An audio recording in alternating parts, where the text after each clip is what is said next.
You're live, Chair. Thank you, Richard. Good morning and welcome everybody to this meeting of the Licensing Subcommittee, which has been held fully remotely and in accordance with legislation changes to allow the Council to continue to operate in an open and transparent way. Decisions made at today's meeting are just as applicable as in a traditional meeting setting, provided the number of members in attendance ensures the meeting remains correct. I would like to remind members that this meeting is still being live streamed for the public, and can I request that you all switch off your cameras and mute your microphones when you are not speaking, and also ensure that you have your chat bar open to indicate when you wish to speak. Thank you. Before we start, I'd like to make some introductions. I'll start with the councillors. My name is Jamie Trahana. I'm chair of the Licensing Subcommittee. Jim? You're on mute. You're on mute, Tony. You're on mute, Tony. Sorry. All yes, it was on mute for Jim as well, I presume. Yes. Councillor Tony Easton, member of today's committee. Yeah, I'm Jim Higginson, vice chair of this licensing committee. Okay, and the officers, please. I'm Joe Gorman, the Principal Licensing Officer, and I'll pass over to Taylor Watts. Yeah, Taylor Watts, the Licensing Officer for the Chepstow area. My name is Ben Davis. I'm the legal advisor to the committee today.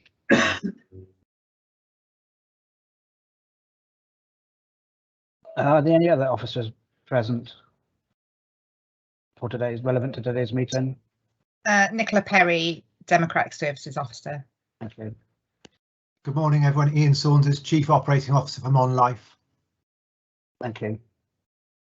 And the members of, sorry. Oh, it's okay. Good morning. Tracy Thomas, Engagement and Workforce Development Manager for Mon Life, and attractions are part of my portfolio. Okay, thank you. I'm Kate Burton. I'm the site lead at the Tourist Information Centre in Chepstow, and I'm the applicant for the premises licence. Well done, Kate. Thank you. And can members of the public introduce themselves, please? Let's start with apologies. I got Dawson on the screen, so we'll start with Dawson, please. John and Catherine Dawson, residents of Tinton, Main Road. Thank you. Mr. Ashman, please. Mute. You on mute, Mr. Ashman? Great system. You take yourself off mute, please. Angus Ashman, representative of Tinton Community Council. Okay. Councillor Webb, would you like to introduce yourself, please? Yes, thank you. Good morning. Good morning, everybody. I'm Anne Webb. I'm the Monmouthshire County Councillor for Tinton and St Albans. Thank you. First, can I clarify the councillor's position? Is he representing the council or is it a personal representation? Mr. Cashman, I think he did say he represented the council. Tinton Community Council. You represented the council, yeah? That's correct. Thank you. Thank you. The first item on the agenda is apologies for absence, and there's no apologies for absence. Item 2 is declarations of interest. Any declarations of interest, please? No. Item 3 is application for premises licence for the old station, Tinton, Chepstow. And I'll hand over to Linda O'Gorman, please. Thank you all. Just a few sort of legal points, really. Just to clarify, Katie Burton, the applicant for this licence, and then the people from Mon Life that just introduced themselves are actually part of the same section in relation to this application as well, just to clarify that. And also, obviously, you've heard from the objectors, their names as well with regards to it. Before we start, have you all had sight of the objectives of the actual report that's been submitted to this hearing today, and also the committee procedure? Could you clarify that before we commence, that you've all had sight of the actual report itself? Okay, so if you see a few nods here, so I'm taking you've all had it, you'd have shouted out if you hadn't. The process of the committee itself will be, you as objectors will be permitted to give your views. The applicant will then be given their views, and then you can sort of ask questions. The members will ask questions with regards to it, and all the flow of it is in the conduct of the hearing of the application procedure that you've received today. So we will aim to follow that and to give it an allocated amount of time for each person to have their say with regards to the objection. So with that, I'll pass you over in a moment to Taylor Watts. What I will clarify as well is that objections that are being made today and any discussions must be under the 4 key licensure objectives, which is the prevention of crime and disorder, public safety, the prevention of public nuisance, and the protection of children from harm. You can't take into account any other matters such as business entity or anything like that. It has to be under those 4 objections. And the points you raised today will be the points that you actually sort of wrote in with regards to the objection to this application, and you shouldn't really deviate from it, just to sort of make it easier for yourself when you actually go through the hearing procedure. So I'll hand you over to Taylor Watts, who'll present the reports briefly, and then we will then give your views and then ask any questions of you. If there's anything you're unsure of at any time, please stop us, and then we'll clarify any points of law or any queries that you may have. So I'll hand you over to Taylor Watts. Thank you, Linda. Okay, so I'll run through the report now. Purpose of the report is to consider an application for a premises licence under the Licence Act 2003 for the old station in Tinton. A copy of the application and plan is attached as Appendix A. It is recommended that members consider and determine the application referred to in 3.1 below based on the information provided. Key issues of the report are that an application was received from Katie Burton for a premises licence under the Licence Act 2003 for the old station Tinton. Requested was supply of alcohol on and off sales Monday to Sunday, 1000 hours to 2300 hours. And the opening hours for the premises would be standard timings of Monday to Sunday, 1000 hours to 1700 hours. In the application, the applicant stated that the premises is a visitor attraction comprising of tea rooms and carriages. The site also has a green area where people can explore and walk. The tea room and shop within the carriages will both sell alcohol as gifts to visitors. Alcohol would also be sold for consumption within the cafe area and picnic seating area. Alcohol may also be consumed within the carriages if there is a wedding or event. A map of where the premises and site is in situ, along with the surrounding area, can be seen in Appendix B.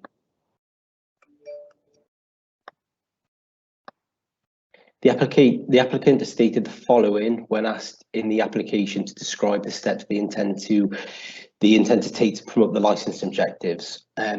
As you see, the premise licence holder shall operate and maintain an up-to-date register of refusals of sale of alcohol, indicating the date, time and reason for the refusal, and shall be made available for inspection by any responsible authority in the Licensing Act. The DPS shall also check this book once a month and also sign each time to ensure it has been checked. They also operate and maintain an up-to-date incident book detailing the incidents that have occurred, and again a responsible authority will be able to view that book. Under prevention of crime and disorder, the applicant will have CCTV in place. The CCTV will be in place for 31 days. The equipment will be maintained, and if it does break, the licence holder shall inform responsible authorities, so the police and licensing authority, and they'll also have to let us know when they'll be up and running again. The public safety premises will conduct the suitable risk assessments and implement any necessary controls.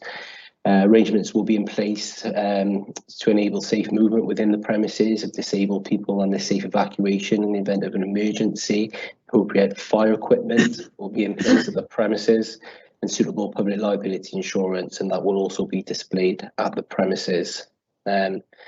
The DPS, designated premises supervisor, or another responsible person nominated by them over the age of 18 shall be in charge of the premises and present inside the premises at all times during events where public are on the premises, and there shall also be during that time a sufficient staff of attendance in the building for the purposes of securing safety. And the prevention of public nuisance signage shall be displayed requesting customers leave the premises quietly and shall have regard for neighbouring premises. The staff shall ensure that all litter is collected from outside the premises.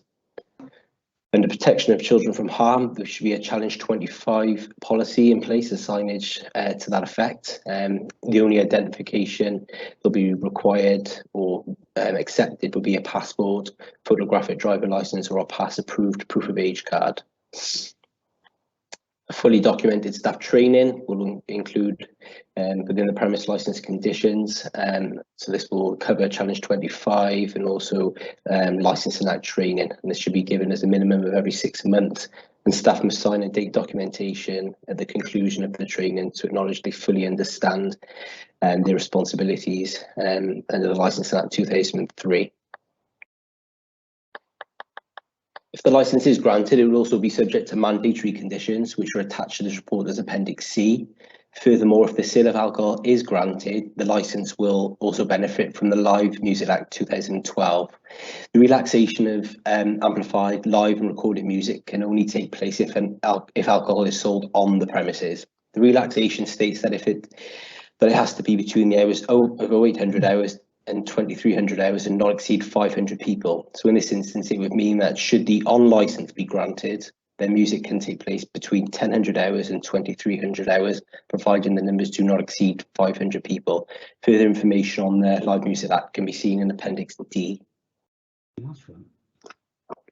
The applicant has a statutory duty to send copies of their premises licence to the responsible authorities.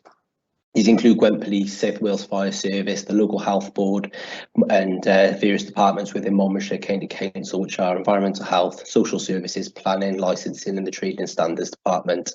This was carried out by the applicant. The applicant also circulated a newspaper advert for the local area and also displayed a notice on the premises so that local businesses and residents can make a representation.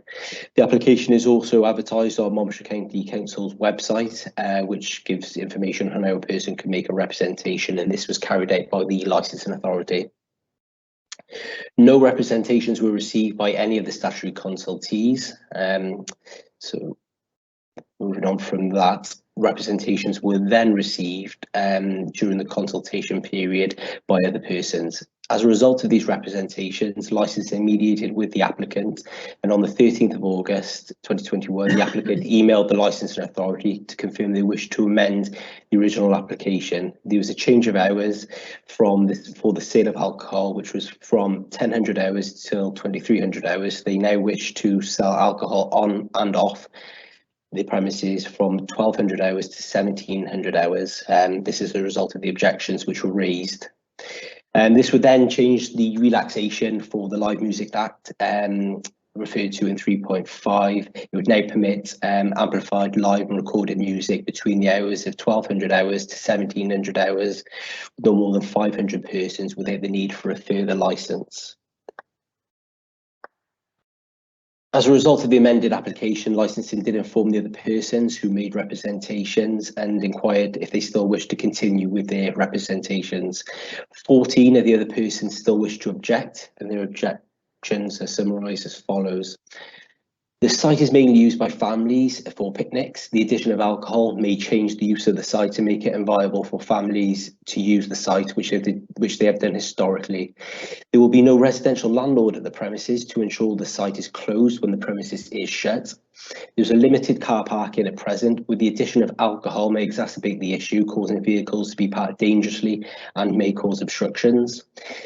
There may be an increase in traffic on an already dangerous road with a dangerous exit from the site. The existing footpaths are inadequate and full of debris. This causes pedestrians to walk on the road, and with alcohol being consumed could present further dangerous situations. Due to the rural nature of the site, customers may be tempted to drink and drive as public transport is limited in the area. Music will be applicable under the Licensing Act 2012 in certain circumstances and may lead to noise pollution. There may be an increase in litter, mainly glass bottles, which could also be hazardous if left where the children would play. The area is secluded and close to a river, so children require constant supervision. However, alcohol could hinder this. There are already sufficient local businesses selling alcohol in the area. The area has current and historical issues with antisocial behaviour, drinking, drugs and vandalism. These issues may be exacerbated by the sale of alcohol till 11 p.m, although now the application has changed to 1700 hours, so that would finish. The full representations can be viewed as Appendix E. There was also one email of support for the application, which can be seen as Appendix F. Those who continue their objections relate to the following areas: the main road A466 in Tinton, Trellick Road, Mill Hill Brockwere, Glenview Tinton, Loop Road Beachley and Park Glade. Representations made under the Licensing Act 2003 must be made under 4 key licensing objectives, which are the prevention of crime and disorder, public safety, prevention of public nuisance and the protection of children from harm. However, in section 9.9 of the guidance issued by the Home Office, it does state that it is recommended in borderline cases the benefit of the doubt about any aspect of a representation should be given to the person making that representation. The subsequent hearing would then provide an opportunity for the person or body making the representation to amplify or clarify it. When considering the decision, members are asked to consider the Licensing Act objective guidance issued under the revised guidance under section 182 of the Licensing Act 2003, which is attached as Appendix G for you. In accordance with 9.2 of the Home Office guidance issued under section 182 of the Licensing Act, a hearing is not required where an application is made properly and no responsible authorities or other persons have made licensing authorities should not hold hearings for uncontested applications, for example, where representation has not been made, but as such, no agreement was made with the other persons who made a representation. So this is why the hearing is required. So reasons for this report is the determination of the application to be considered with accordance of section 182 of the Licensing Act 2003. In section 9.4 of the guidance issued under section 182 of the Licensing Act, the Secretary of State recommends that a representation would only be relevant if it relates to the likely effect of a grant of a licence on the promotion of at least one of the licensing objectives. Section 13.10 of the guidance, it is important that licensing authority should give a comprehensive reasons for its decision in anticipation for any appeals. Failure to give adequate reasons could itself give grounds for an appeal. It is particularly important for reasons should also be given to the extent to which the decision has been made with regards to the licensing authority statement, policy and this guidance. Guidance on prevention of public nuisance within the policy states licensed premises have a significant potential to have an impact adversely on persons in the vicinity and further afield through public nuisances that arise from their operation. Subject to case law, the licensing authority interprets public nuisance in its widest sense and takes it to include such issues as light, odour, litter and antisocial behaviour. Where these matters impact on those living, working or otherwise engaged in normal activity within the vicinity of the licensed premises. Applicants will be encouraged to demonstrate in their operating schedule that suitable and sufficient measures have been identified which will be implemented and maintained to prevent public nuisance.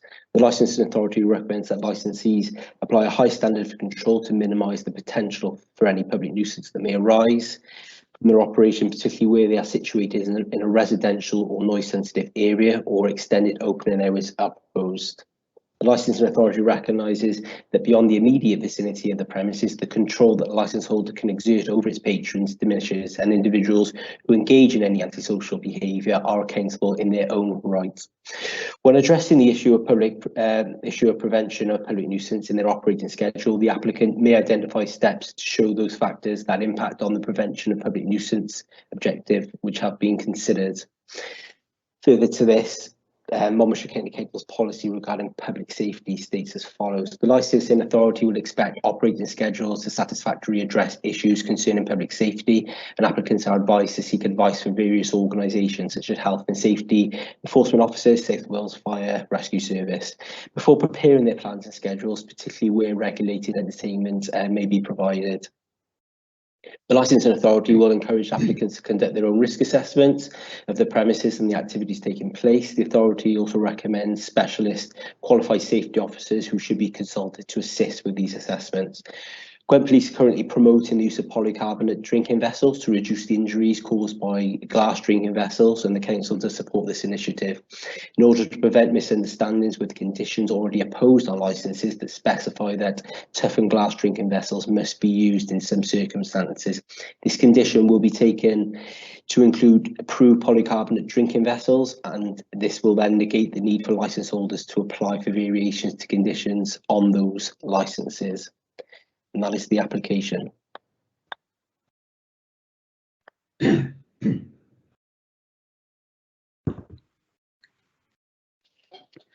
you, Taylor. Apologies, ladies and gentlemen. Okay, Linda, can you remind me? Yeah, I can tell you what first. the next phase is for you. It's the license beyond section 3, where the licensing officers presented the report. The applicant is present here today, so you can ignore section 4 of the licensing hearing procedure. You'll invite now the representatives, so it'll be the other person. So if you could introduce yourself. If you're not speaking, can I ask that you put your mic on mute, and then we'll introduce you one at a time to speak with your regards to your objection. Like I said, not all objectors are here today, and we have a handful. There was 14, and the full objection is attached to this report. But thankfully, some have taken the time to attend today. So if we can start off, I got Dawson guests. So perhaps if we can start off with them first, giving their views, and then we'll go to each objector, and then it'll be the applicant's right to give their views on it. Okay. Thank you, Linda. Chair. I'm residents of Tinton, Parva and Brockware. I thought I was speaking for 8, but clearly I'm speaking for 14 plus. Our statements are pretty comprehensive. We've shown problems with all the licensing objectives in the documentation you've been given. Public nuisance, noise in this sound sensitive echoing valley, light pollution, litter, antisocial behaviour, public safety, increased traffic, bikes, footfall in a narrow one-way in and out drive on a busy main road, which alcohol will exacerbate when there are already too many accidents, especially drink driving in Tinton. Crime and disorder, there's nothing else here, just private homes when staff go home, and already evidence of nighttime drinking and drugs. This licence will highlight the remoteness, and selling alcohol and leaving the visitors drinking thereafter will add to that. The steps listed in the application are backward looking. There's no prevention or control. And possibly the most important, the safety of children. This is a small picnic site with heritage assets that children and families come to see. Many wait until the tea room is actually closed and it's quieter for a picnic and to enjoy the space for free. There should be no alcohol around these children. It's the only safe place in this village where there isn't alcohol. The safety of children licensing objective isn't just about selling alcohol to children, that's a given. It's also protecting them, and recommended mitigation includes keeping children from areas where alcohol is sold, which is not possible in the small tea room and carriages. It will and does flow outside onto open picnic areas. The UK's chief medical officers recommend an alcohol-free childhood and that parents don't drink in front of children. I quote, "Parents do not have to drink regularly large amounts for children to notice changes in behaviour and experience negative impact. It's illegal to be drunk in charge of a young child in a public place." We're not a village of teetotalers, but it's clear that residents don't want alcohol at this location.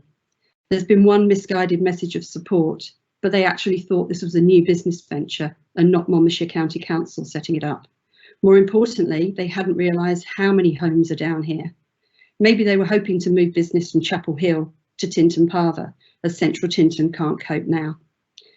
And that one message of support is against double-figure representations against the licence, several of which are on behalf of more than one household, particularly Brockware. Tinton Station was set up as a picnic site over 50 years ago and has continued to be used by children and families with subsequent listing of assets for heritage protection. We're not unreasonable. We understand there may be an event, e.g. a wedding, that requires alcohol, but that can be covered by a temporary event notice. Monlife's mission is stated as promote healthier lives and promote the vibrancy of Monmouthshire as a great place. Reflect that here, please, and drop the drink. market to the people who come here for the peace and not alcohol. They all know where the pubs are. And this will compete against existing private businesses. A county council shouldn't be promoting alcohol or taking business from its residents, particularly when we've said we don't want it. We may be a tourist spot, but we live here, and most of us aren't involved in tourism, but expect to come home from work to peace in a rural area.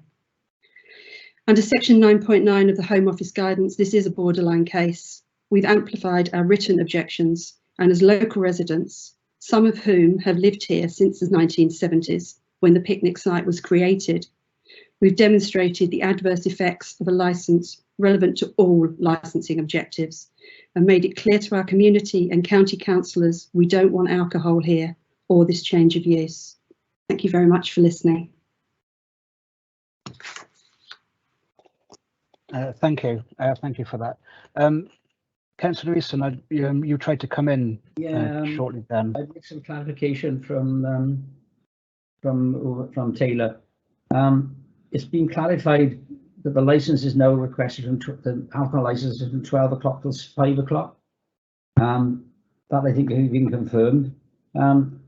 There's no real idea of who would be in charge on a day-by-day basis. I believe that the Chief Operating Officer and his subsidiaries would not be responsible on a day-by-day basis. So who would be responsible if the licence is granted? And you want me to answer that, Taylor, first of all? If I can answer in bits by bits what you raised, it makes it easier really for the officers in with regards to this application. With regards to all premises license, they have to, if you're selling alcohol, you have to have a designated premises supervisor. Now, that designated premises supervisor does not need to be on the premises at all times. However, they are responsible for the alcohol sales. So what happens is they authorize people on their behalf to monitor the alcohol sales, but ultimately, if there's action taken, it will be against the premises license holder if the DPS isn't coming up to scratch in effect.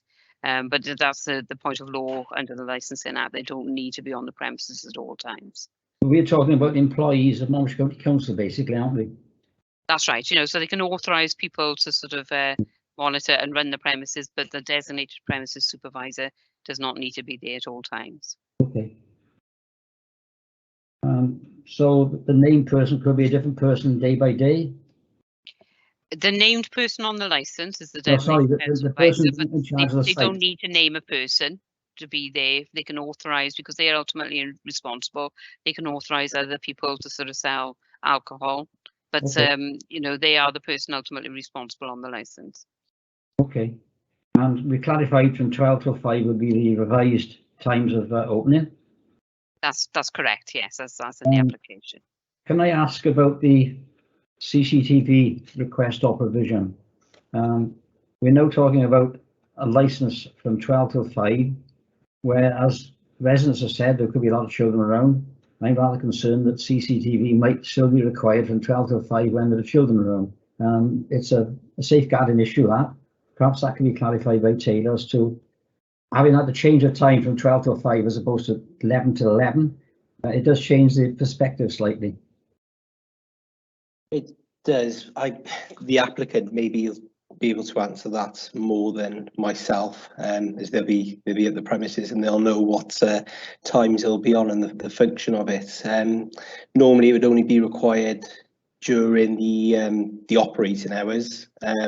Often it does record throughout 24/7 and kept for 30 days. But yeah, the applicant, or Casey will be able to advise when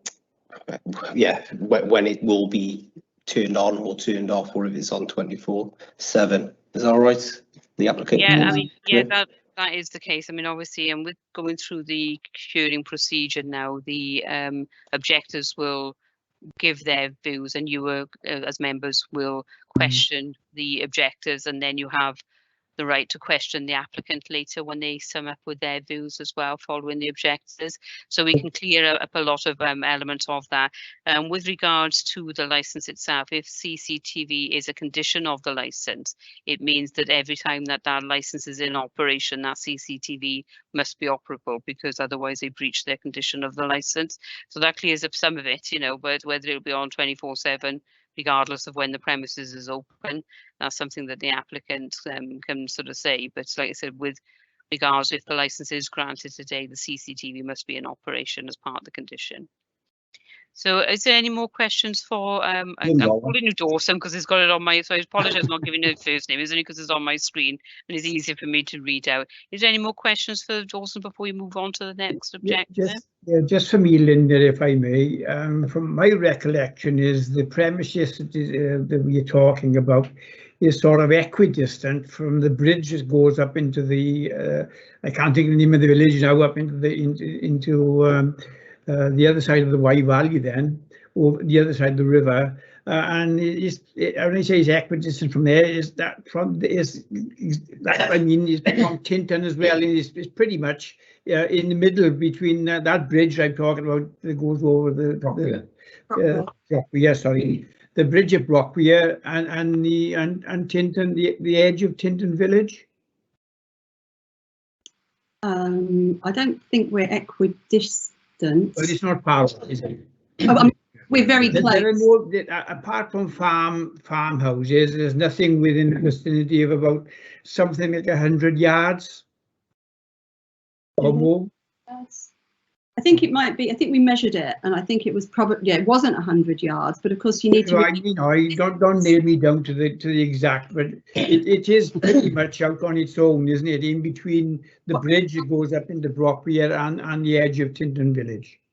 No, because Station House is there. This is our house that we're in now. We're on the border, so we're right on top of it, less than 100 yards. And also the Brockwere houses that are along the river, not the farms. There's lots of houses by Brockwere Bridge. They're probably within 300. And then also, as you know, this is the bottom of the valley. So we hear anything from Tinton Abbey, from Abbey Mill. It travels. Angus, our councillor, can confirm that. Am I right in thinking the houses, some of the houses you're talking about are the other side of the river? Oh yeah, absolutely. Yeah, the Wye's there. Yeah, yeah. I appreciate that. I know where the site is, and I know I know it's you know how distant it is, if I put it that way, from the edge of Tinton village. Oh, I see what you're getting at. Yes, I think some people thought that yes, we were away from where the sort of in the middle. I appreciate where it is. I know where it is, but I just yeah, we were the quiet end. Yeah. Is there any more questions for, sorry, Dawson, I'm going to say again, I do apologise. I don't have any, you know.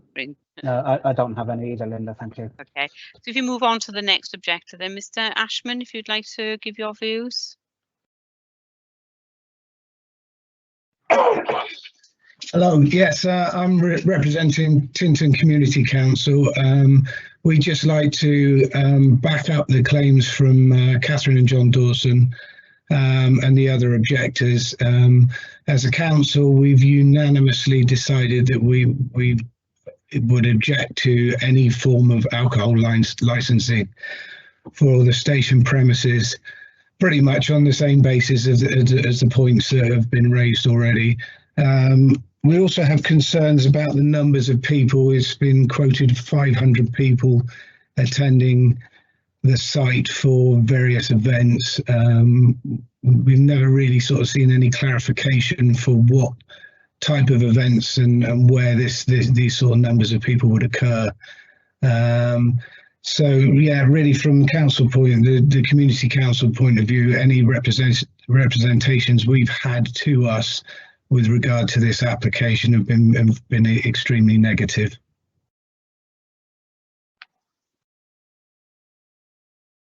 Is there any questions from members you'd like to ask Mr. Ashman before we move on? So you're on mute, Councillor Higginson.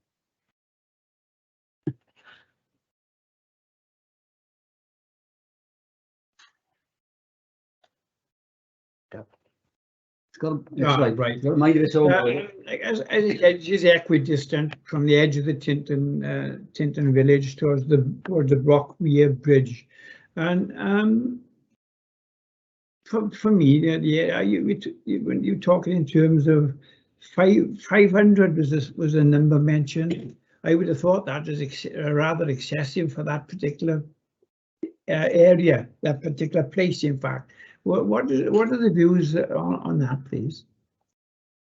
Can I just clarify I think the number quoted of 500 is possibly referral to a temporary event notice. There is no number that's actually placed on a premises license. I mean, the matter of like how capacity levels for any venue is down to the fire service with regards to the risk assessment with the fire service. You don't place number amounts on a premises license, but there is restrictions if you apply for a temporary event notice, which you can't have in excess of 500, and that includes organisers as well. It isn't just participants, that goes there for the day. Yeah, thank you. I understand that.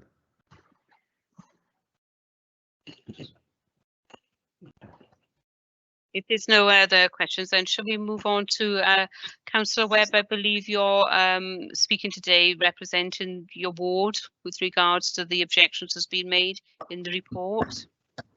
Yes, I am. Thank you, Linda, and thank you, Chair, for allowing me to speak today. And welcome to all the people and the objectors that have spoken, which I thoroughly concur with, and thank you for your enthusiasm and actually responding, because we so rarely get this sort of thing, and people just don't take an interest like you have done, because it's such an important application. The only thing I would just say is that there was, in Taylor's report, he didn't really mention, he mentioned disabled, which I could concur with, but he didn't mention the importance of the children, and the children being able to play freely in this open space, and that's one thing that I just wanted to say. It's a very special place. I mean, we've been going there since it opened 50 years ago, and children and everything, they can just run around, go and buy an ice cream. It's a very special place, and I think the proposal would probably it would mean that this wouldn't be such an enjoyable location for families.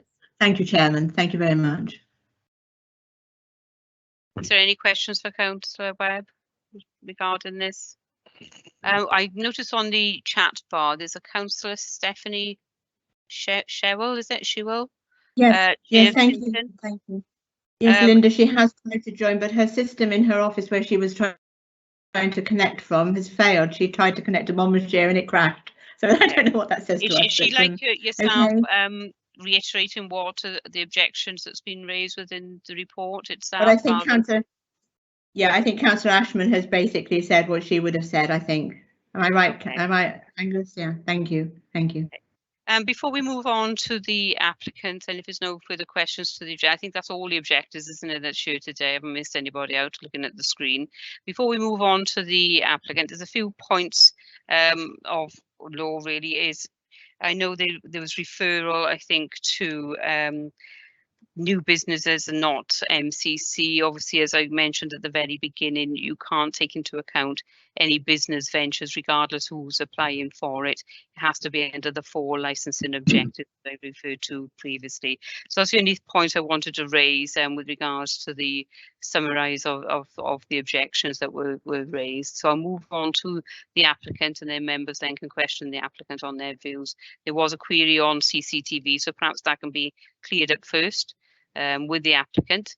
And then they can move on of how they run in the premises and any further questions regarding that application. Hello, I'm not sure if you can see me. Can you see me? Yeah, you can see me. Okay. So with regards to the questions relating to the CCTV that we have on site is in operation 24 hours a day. From a security and safety point of view. The cameras are placed on the drive and in the walkways, which is the same as our leisure centres. And with regards to the staff on the site, they will all be trained, obviously, to access that information should it be needed from a legal or policing perspective. With regards to the query on the number of people on the licence in relation to events, I think the application asks you, I think it's like a maximum of 500 at any one time. Obviously that is not feasible at a site like Tinton. That's not what we're suggesting. I think that's just in keeping with part of the application itself. So in terms of events, there would be nowhere near that number of people on that particular site. From a MonLife perspective, we've embraced the site since its opening in 1975, and we've provided continued support and resources that have protected and enhanced the site as a prime visitor attraction in the Wye Valley. Our ongoing applications for Green Flag has been a successful process over past years, and we anticipate positive news when the results for this year's awards are available. We are managing to balance a sustainable site with the ongoing commitment to keeping it a special place for visitors to enjoy. The licence is an extension to the ones that we hold for Shire Hall, the Tourist Information Centre in Chepstow, Caldicot Castle, and our 4 leisure centres, Chepstow, Caldicot, Monmouth and Abergavenny. At those sites, we have an unblemished record when dealing with alcohol on our premises through retail or consumption, and our staff are trained appropriately and meet the legal requirements for licensing and other regulatory bodies. We have applied for a licence to sell alcohol during set hours between 12 and 5 p.m. daily. The licence we seek as a tourism destination is for us to continue to support local producers by selling their sealed products and allowing for high-end catering of Prosecco cream teas and small bespoke wedding receptions. We do not envisage a higher uptake of footfall or vehicles to the site, or for the site to lose its appeal for families and tourist days out. I don't know whether, I think Ian and Tracy are also on the call, and my senior managers, they might want to add to what I'm saying. Yes, thanks, Katie. I think obviously from the concerns, there's an awful lot of reassurance that MonLife and the council need to put to residents and obviously members of the community council. Absolutely, the focus of this whole site is the connections with the AONB, the sustainability of the site, and customer demand. We're certainly not setting up a pub or setting up if you put yourself in the visitor mindset, you certainly don't go for a day out into a visitor attraction like Old Station to sit and just drink and drink and drink, and that's certainly not what the staff would be promoting anyway.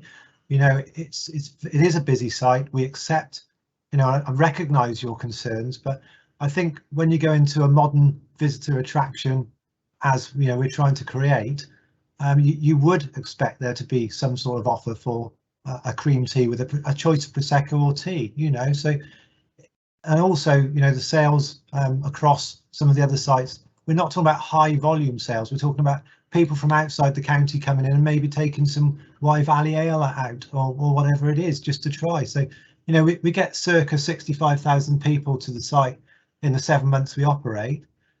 It's 300 people a day. Are those numbers going to increase? We've got some plans to make sure the site is sustainable, investment in the car parks and a site plan, but I just want to reassure you there's no ambition to do large scale events at Old Station Tinton. The site just isn't in keeping with what we want to achieve there. So I think we've talked about bespoke weddings, but ceremonies are something that are getting more and more fashionable. So low end, maybe 20 to 30 people, but certainly not in the numbers over 50 and not regularly. We've got the opportunity to apply for temporary licenses if we should need to, and I believe we can go up to 13 of those a year. Correct me if I'm wrong, Linda, or whoever. But obviously this is just another opportunity to brand the Wye Valley, and also the opportunity to increase the offer at the station. We get so many different visitors. It isn't just children. We value families and children, obviously we do, but clearly we get a lot of walkers, we get a lot of cyclists, we get a lot of different people that do attend the site. So I'm not sure whether I've reassured you at all, but I'm just trying to put into context what we're trying to achieve on the site. It's not making huge change. It's just trying to move forward and give the opportunity to succeed, because you know, the pressures on the council's budgets, and the site is a valuable commodity. See that, you know, have to be closed or restricted hours, so it needs to be a sustainable site. So again, the more different areas of income we can generate, the better. But I wanted to reassure you and come on to say we're certainly not looking at these large scale events, and certainly not looking to sell alcohol into the evenings, which I think may have started the original, obviously the different comments on forward, and now we've reduced it to 12 till 5. Maybe you might be a little bit reassured of that, but I'm clearly not hearing that because you're still objecting, obviously. So I think I'll leave it there. Tracy, I don't know if you want to say anything. I've got nothing to add at the moment, Ian. I'm ready for questions if there are any. If I just clarify with the temporary event notice that was just raised by Ian, a temporary event notice doesn't have to be in a building. It could be on any sort of waste ground, you know, wherever somebody wants a temporary event notice. And we're not, I don't think the applicants are saying that they are going to have all those temporary event notices, but if it is on the same location, there is a maximum of 12 per calendar year, but it isn't a given that those 12 days, because each temporary event notice can last up to 168 hours, and the maximum capacity then for each year, which I'm trying to sort of remember myself, to be honest with you, would mean it would be a lesser amount of the 12 working days. So so the maximum aggregate for a year is 21 days. So it means that if you had one event that lasted a couple of days, one temporary event that lasted a couple of days, you wouldn't have the full 12 of those couple of days. It'll be the maximum amount of 21 days per year, if that makes sense. I hope I sort of clarified that a bit on the ends. Sorry, is there any questions from the members to the applicant? I got a question or two, Chair. Okay. Okay, Tony. The temporary license that we talk about, 500 is the maximum, but I know there's a general across the whole of the pitch. Tinton Station sometimes has on weekends an event, which could be more than 500 people, could be less than 500 people. So I would take it that in anticipation of a possibility of a large number of people on that particular day, a temporary license might need to be requested. And also, if you have a small wedding, which may be an evening or chamber music on an evening, for example, in the summer, where you make 20, 30 or maybe 40 people, you would have to apply for temporary license for that sort of situation as well. How does this compare, this conception compare with Caldicot Castle? I live 100 yards from Caldicot Castle and I know the situation there. How does the licensing already in place in Caldicot Castle compare with what we're asking for, what's being asked for at Tinton Station? Perhaps one of the officers could answer that. Tracy, you can answer. Yeah, I can do. Obviously with Caldicot Castle, the venue is in a slightly different area as to Old Station, but the licence wouldn't differ any different. So, apart from we do have more ground space at Caldicot Castle, so obviously events can be much larger there. We can have up to 2,000 people in the castle. Not something we would be looking to hold towards Tinton Old Station anyway. I think the one concern we may have, councillor, around limiting then to additional licences, if we can only apply for 12 a year, we could potentially be in a position where we're having to turn people away for weddings, or actually choosing who has their wedding with us and who doesn't, because we can only apply for so many licences and events at Old Station. In the last 12 months, we've seen weddings increase at Old Station. Due to COVID, weddings have changed now, and we are being requested a lot more ceremonies. We've got several booked in for next year already. So we might be in a position we're going to have to turn people away now, or choose who actually does get married there or not. But going back to your original question, there is no difference. If the licence of staffing is the same, the format would be exactly the same, and the way we meet the regulatory obligations is exactly the same to Caldicot Castle. If I can also say that a temporary event notice would only be applied for if the permissions of the license itself doesn't cover what activities they want. So it may mean that a temporary event notice will never be applied for. You know, it depends what is requested at that time. Okay. Okay. Okay, is there any further questions from members? I have a question with regard to just a bit of clarification. So with if the alcohol license is granted, does that mean that they can hold weddings or events at any time as long as they don't exceed a certain level of numbers? No, if the license is granted, if they stuck to the alcohol sales being between 12 and 5, there is no number restrictions on any premises license itself. It depends if they want to sort of extend from that time, say 5 o'clock onwards, or if they want to change what is the permission on the license itself. If they wanted, because if the license is granted between 12 and 5 and is on sales, it means with on sales under the Live Music Act, you can have live music being played at the time of the on sales, but it has to be serving alcohol. So it would mean the live music would end at 5 o'clock. So it could be you have a wedding and somebody wants to go further than 5 o'clock, and there's then a temporary event notice would be applied for. And with a temporary event notice, it is, as it says, a notice. It's not a permanent license.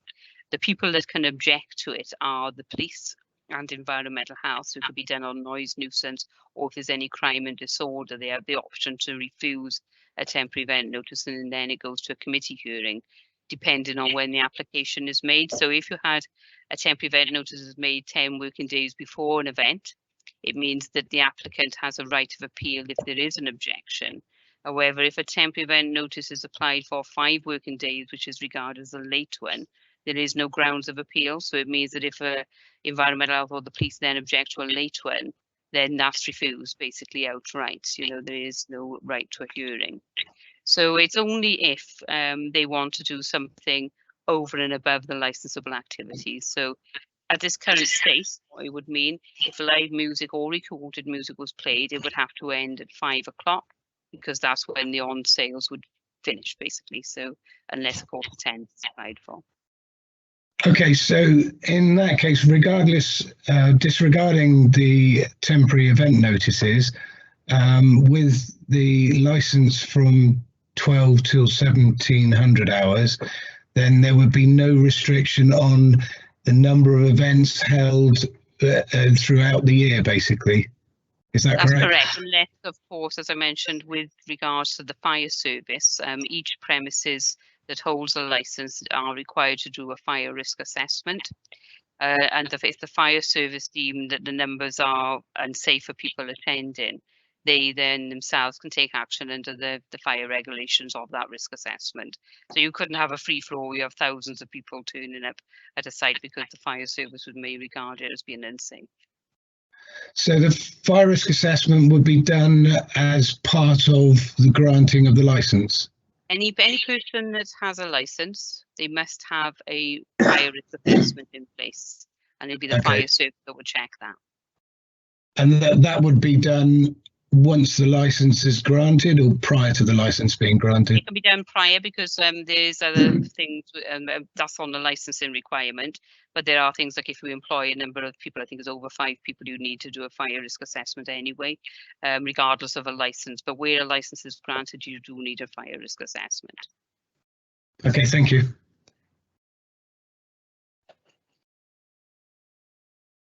Okay.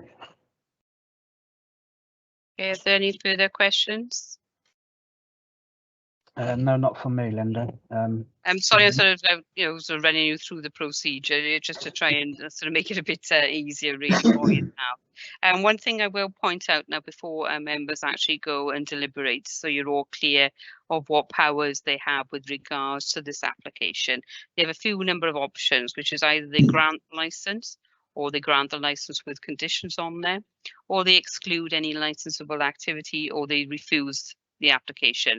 So that's the 4 elements, okay, that they have the powers when members decide. So just to sort of make it clear to all your objectors and the applicant of what course of action will be decided when they come back, and obviously they give reasons when they come back as to why they reached that decision.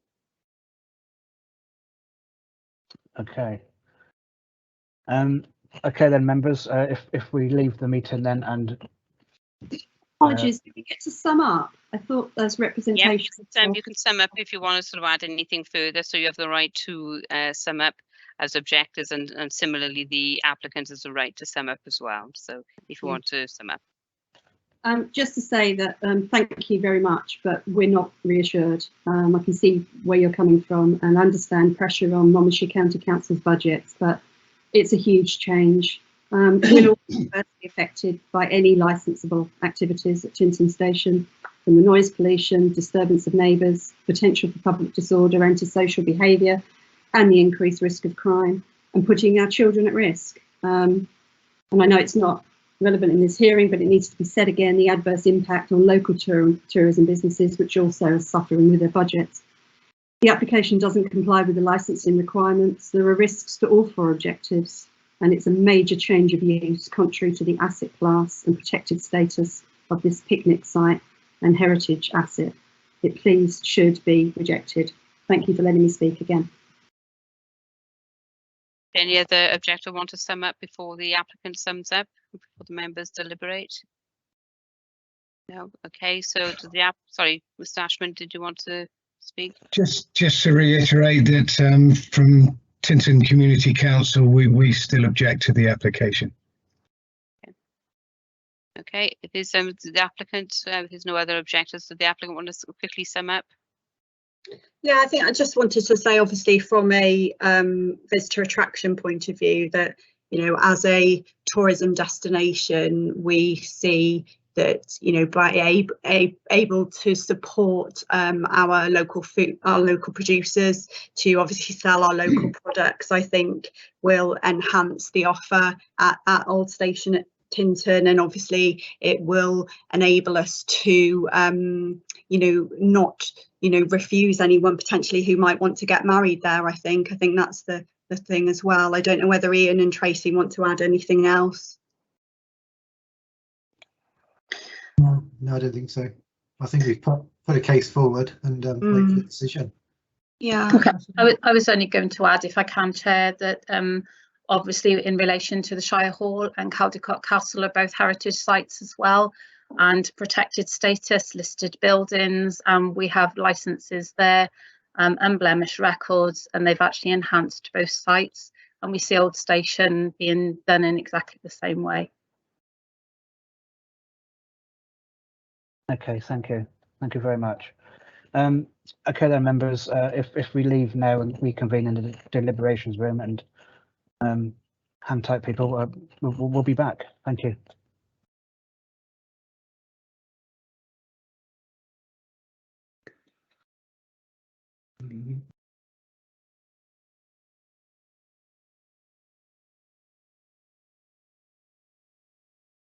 Okay, just a quick reminder that it is still being live streamed, so you may want to turn your camera off and possibly your mic off, so there's no background levels until the members return with their decision. Thank you all.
When the state did. Okay,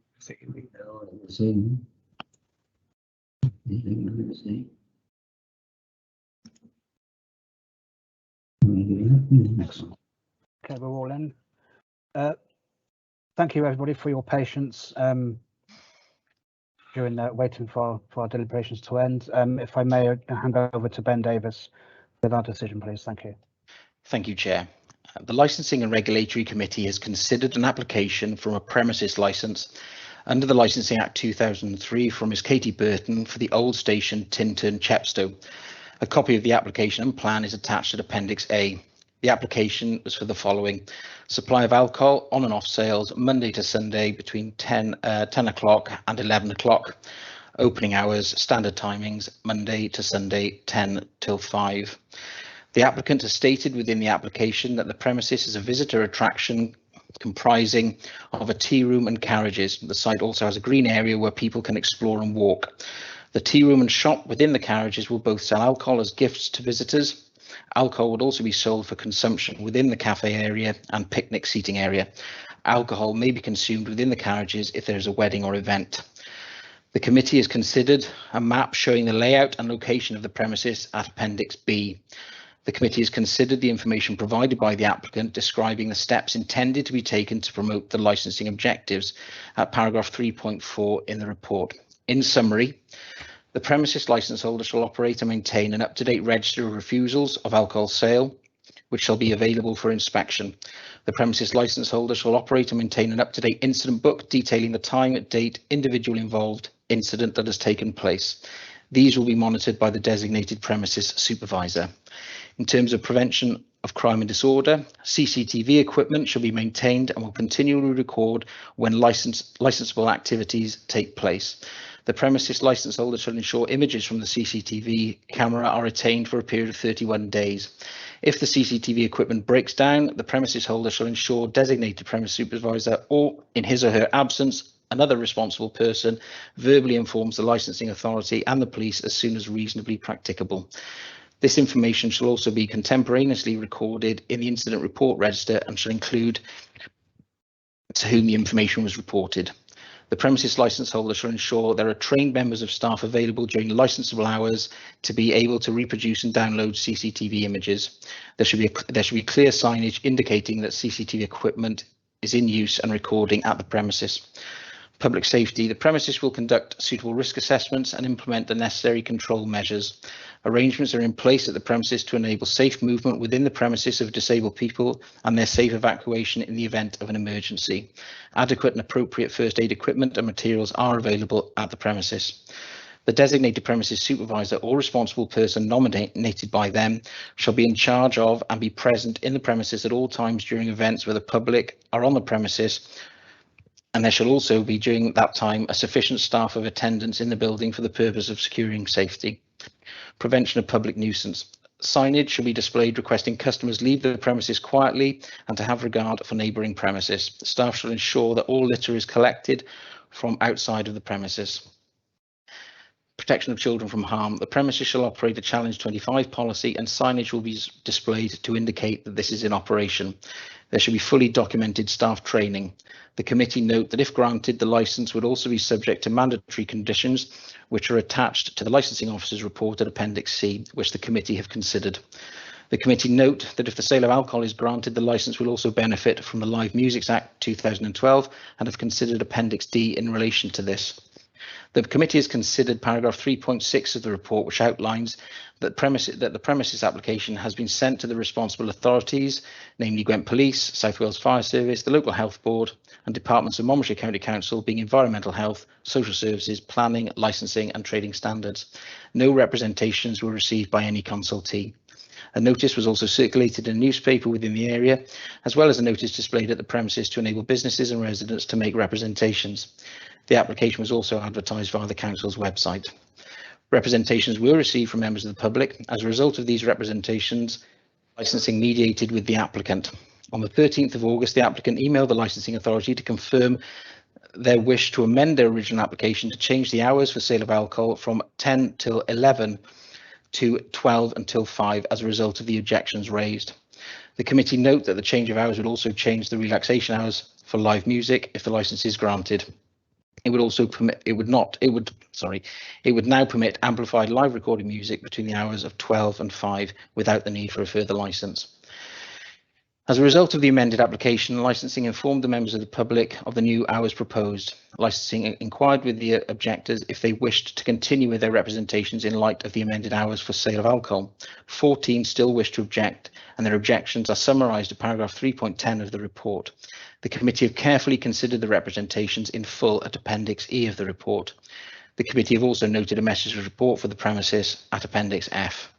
The committee understand that representations made under the Licensing Act must be made under the 4 key licensing objectives, namely the prevention of crime and disorder, public safety, the prevention of public nuisance, and the protection of children from harm.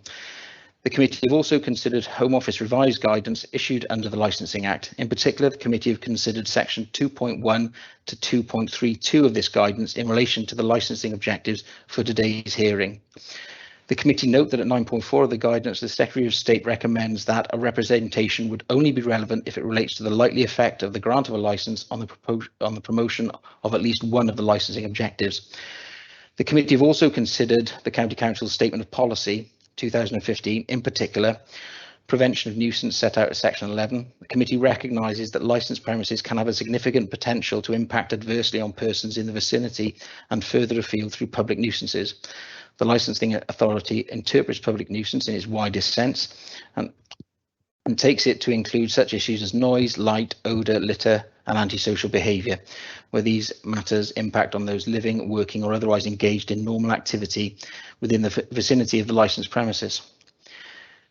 The committee considered the applicant has demonstrated that suitable and sufficient measures have been identified and will be implemented and maintained to prevent public nuisance and ensure public safety, along with prevention of crime and disorder and the protection of children from harm.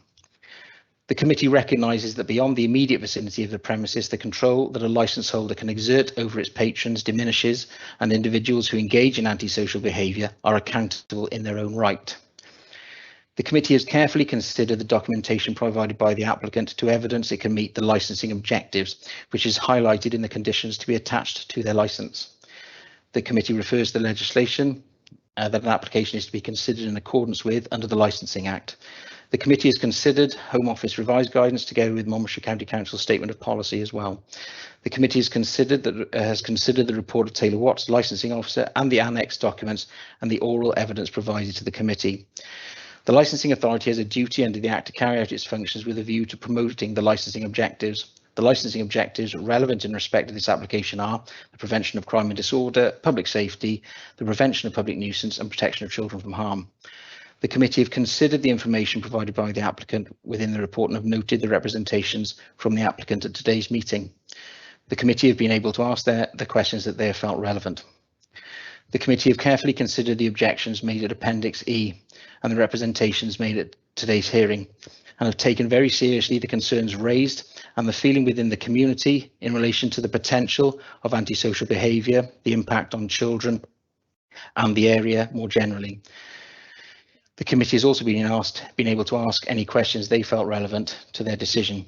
In reaching the decision, the committee have had regard to the following key issues: the licensed hours now being between 12 and 5 p.m, which are limited, and within the evidence there are sufficient measures in place to meet the licensing objectives as highlighted above. In taking into account all the above matters, relevant legislation and guidance, and all the relevant circumstances of the application, on the basis the committee considering that there were no licensing reasons to refuse the grant of a licence, the subcommittee has decided to grant the licence. Should any of the concerns raised today by the objectors and members of the community become apparent at this site, there is a review process that can be followed where applicable. And that's the decision of the committee today to grant the licence. The applicant will receive confirmation of this decision within 5 working days. There may be an appeal against this decision within 21 days of being notified of the decision. That appeal is to the Magistrates' Court. Thank you very much, Chair. Thank you, Ben. Again, thank you everybody for your patience in waiting for our deliberations, which did go on for a long time. It was a difficult decision that was made. but as Ben has said, there were no licensing reasons to refuse the application. And that will conclude today's meeting. Again, thank you very much. Thank you for your participation. And yeah, thank you very much. Cheers all. Thank you.